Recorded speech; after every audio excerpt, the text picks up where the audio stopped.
बोलिए शंकर भगवान की जय हो।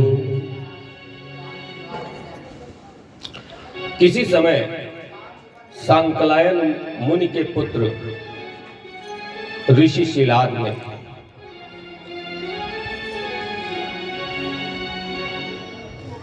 संतान प्राप्ति के लिए तप किया। शक्रमुद्दिश्य सा मुनिस् तपस्तीपे दुस्सहम निश्चलात्मा सिद्धाख्यो बहुकालम दृढ़व्रतः।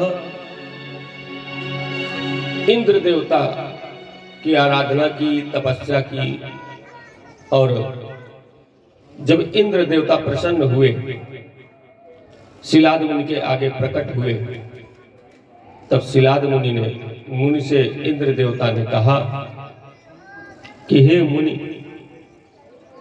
बताइए आपकी क्या अभिलाषा है। आपने हमारे लिए जो तप किया है उसके फल की प्राप्ति का समय आ गया है।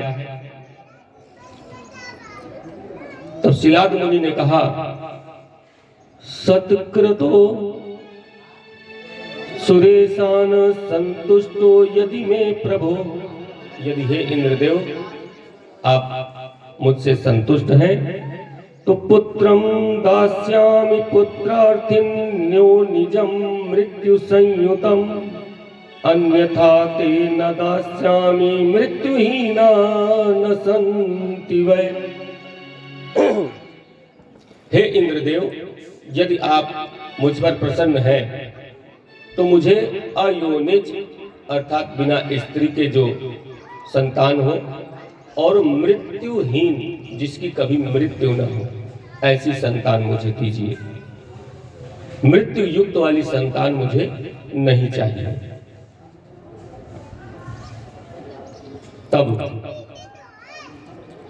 इंद्रदेव ने कहा, न दास्यामि सुतं तेहं मृत्युहीनं योनिजं हरिर्विधिच्य भगवान् किं मुतान्ये महामुने।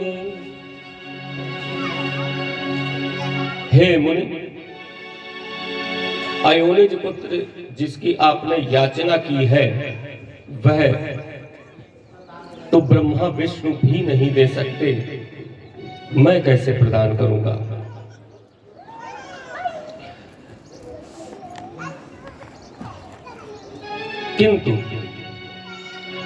किंतु देवेश्वरो रुद्रः प्रसीदति महेश्वरः सुदुर्लभो मृत्युहीनस्तव पुत्रो ह्यनुजः।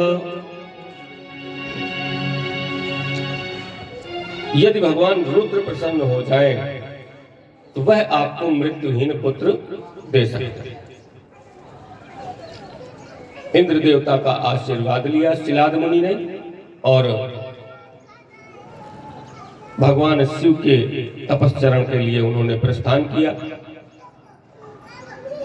कई वर्षों तक भगवान शिव की आराधना की, अभिषेक किया, मंत्र जप किया। तब भगवान शिव प्रसन्न हुए, प्रकट हुए।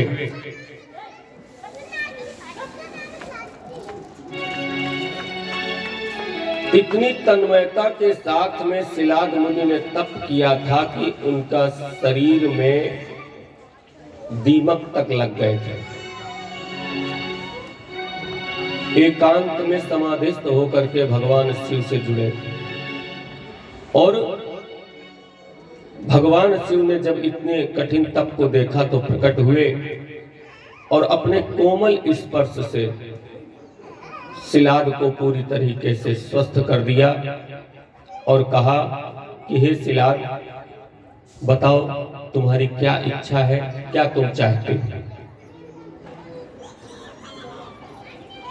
शिलाद मुनि ने कहा कि हे प्रभु, मैं अयोनिज पुत्र चाहता हूं। न तो मेरे स्त्री है और न मैं विवाह करना चाहता हूं। मुझे अयोनिज पुत्र चाहिए। और इंद्रदेव ने कहा था कि यह केवल शिव जी ही कर सकते हैं और किसी दूसरे में यह सामर्थ्य नहीं है। तब शिव जी ने कहा, तथास्तु। हे मुने, तव पुत्रो भविष्यामि नंदी नामना त्वयो निजः, पिता भविष्यसि मम पितुर्वै जगतां मुने। हे मुने, मृत्युहीन तो मैं ही हूं और मैं ही अंश स्वरूप तुम्हारे यहाँ पर उत्पन्न होऊंगा और आप इस जगत के पिता के भी पिता होने का श्रेय प्राप्त कर सकेंगे। बोलिए शंकर भगवान की। भगवान शिव अंतर ध्यान हो गए और शिलाद मुनि अपने नित्य कर्म में लग गए। अगले दिन शिलाद मुनि ने अपनी यज्ञशाला को पुनः निर्मित करना शुरू किया, वहां पर कर्षण करना शुरू किया, झाड़ू लगा रहे थे। उस परिश्रम से, उस मेहनत से उनके शरीर से श्वेत बिंदु गिरे, जिसका आश्रय लेकर के भगवान शिव शिलाद के पुत्र के रूप में प्रकट हो गए। बोलिए शंकर भगवान की जय। रोदन करने लगे। शिलाद ने उनको गोद में उठाया और हृदय से लगाया, शिव की कृपा का गुण गाया और उस पुत्र को देख के शिलाद आनंदित हुए और कहा कि हे पुत्र, तुमने मुझे आनंदित किया है, इसलिए मैं तुम्हारा नाम नंदी रखता हूं। बोलिए शंकर भगवान की जय।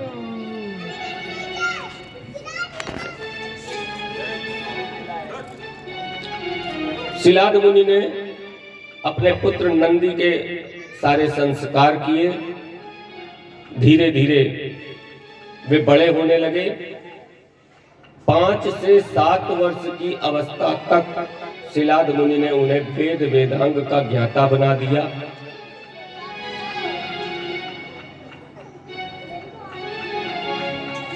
शिव भक्त तो वो थे ही।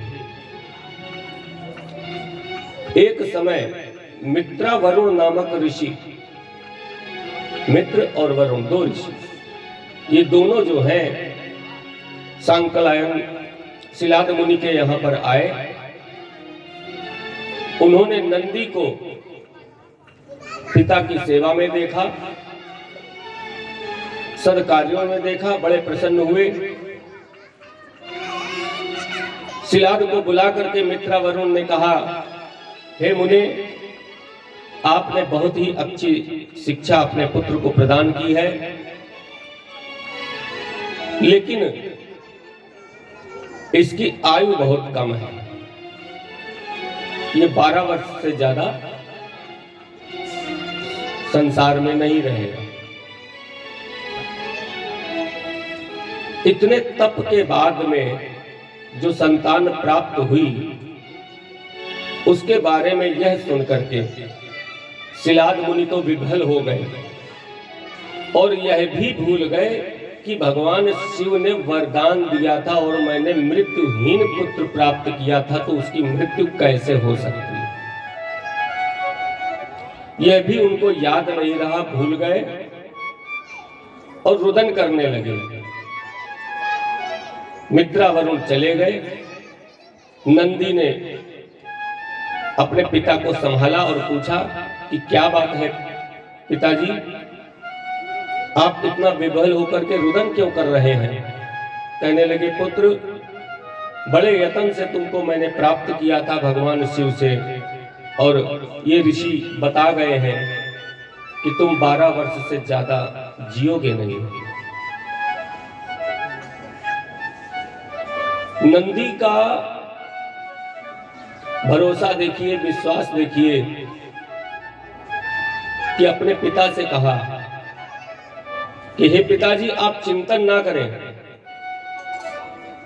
मैं ऐसे देव को जानता हूं जो यदि आशीष दे देगा तो मृत्यु भी मेरा कुछ नहीं बिगाड़ पाएगी। शिलाद ने कहा, पुत्र क्या करोगे? नंदी ने कहा कि मैं भगवान महेश्वर का पूजन, ध्यान और त्रयंबक मंत्र का जप करूंगा। यह त्रयंबक मंत्र यजुर्वेद का है और विज्ञान भी आजकल इस पर शोध में लगा हुआ है। गायत्री मंत्र के शोध में भी लगा हुआ है और अच्छे अच्छे परिणाम आए हैं। जैसा हम लोग कहते हैं ना कि मृत्यु तुल्य कष्ट के निवारण के लिए इसका प्रयोग किया जाता, वहां प्रयोग हुआ 20-20 लोगों पर जो बिल्कुल मृत्यु की स्थिति में थे। 20 में से 18 लोगों को बचाया जा सका।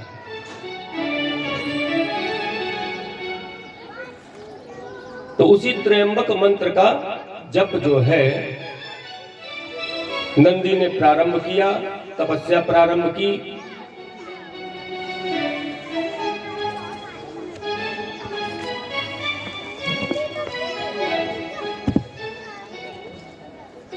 तप से प्रसन्न होकर के भगवान शिव ने नंदीश्वर को दर्शन दिए। हाथ जोड़ करके अपने पिता के सुख के लिए नंदी ने प्रार्थना की कि हे प्रभु, मेरे पिताजी बड़े दुखी हैं कि मैं 12 वर्ष से ज्यादा नहीं जीऊंगा। तब भगवान शिव ने कहा कि तुम्हारे पिता ने मुझसे मृत्युहीन पुत्र मांगा था, तो मैं उसको मृत्यु युक्त पुत्र कैसे दे सकता हूं? उनको विस्मरण हो गया।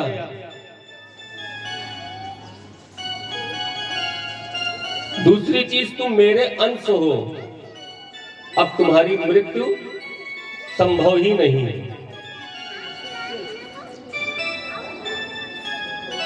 उसी समय शिलाद मुनि भी आ गए। यह सब वार्ता सुनकर के शिलाद मुनि की प्रसन्नता का ठिकाना नहीं। नंदीश्वर नंदी ने कहा कि हे प्रभु, मैं आपका गण होना चाहता हूं, आपकी शरण में रहना चाहता हूं। भगवान शिव ने कहा, तुमने इस अवस्था में, इस उम्र में, 7-8 वर्ष की अवस्था में जो तप किया है उससे मैं अत्यधिक प्रसन्न हूं। तुम मेरे प्रमुख गण बनोगे, तुम्हारा नाम नंदीश्वर होगा। तुम मेरे सम्मुख ही विराजोगे, मेरा ही स्वरूप तुम्हारा स्वरूप होगा, मेरे तरह योगी स्वरूप तुम्हारा होगा।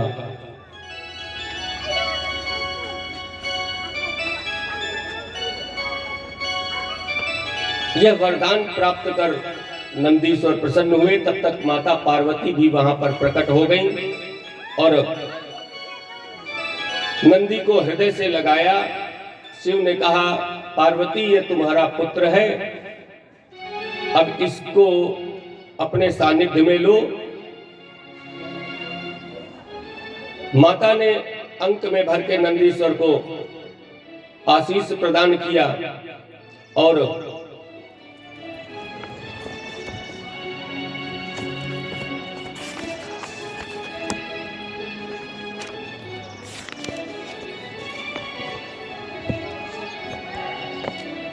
सुयसा नाम की अपनी एक सखी से नंदीश्वर का विवाह कराया और दोनों को अपने शरण में लिया। नंदीश्वर प्रमुख गण बन गए। बोले शंकर भगवान की।